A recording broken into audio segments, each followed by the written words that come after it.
Put your hands up. Show me your hands.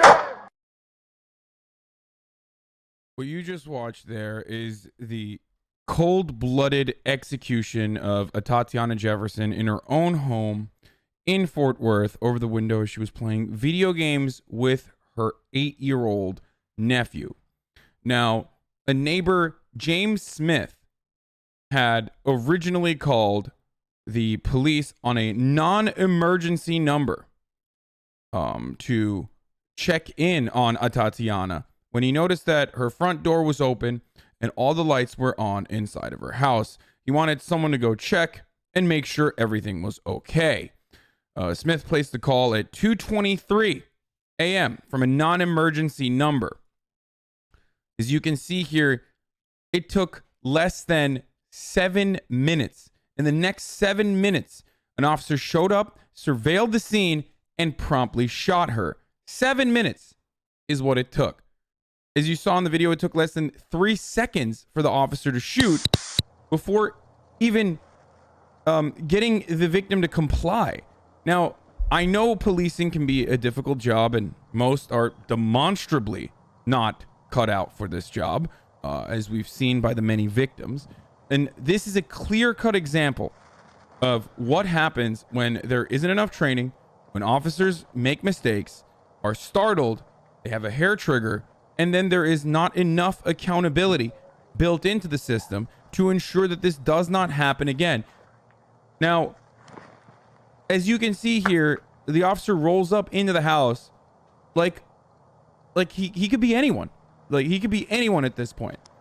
Like, he just runs around in the house, looks around the back with a flashlight, never even mentions that they're a police officer at any point, sees that the door is ajar, but the screen is closed, doesn't mention that he's a police officer, doesn't try to get Atatiana to comply or even notice that he's there, and just shoots, as you can see right here.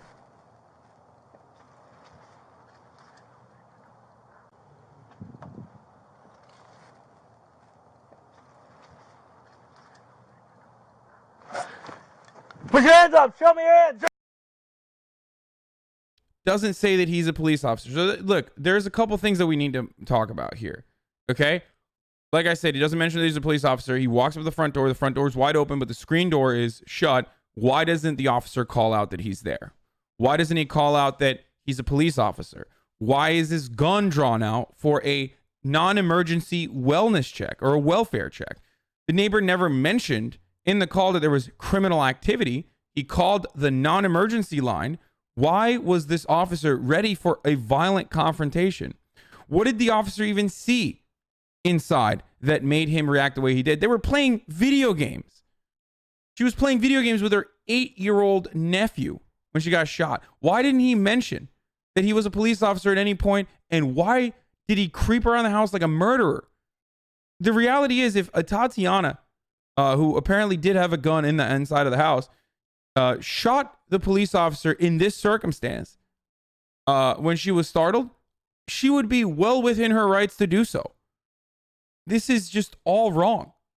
Now, I'm not willing to jump to the assumption that this was a racist police officer who was just there to kill a black person, but it's obvious that he is incredibly startled in this circumstance in a way that no trained person should ever be. So there are a lot of questions in this situation, and it sucks that there's yet another innocent victim.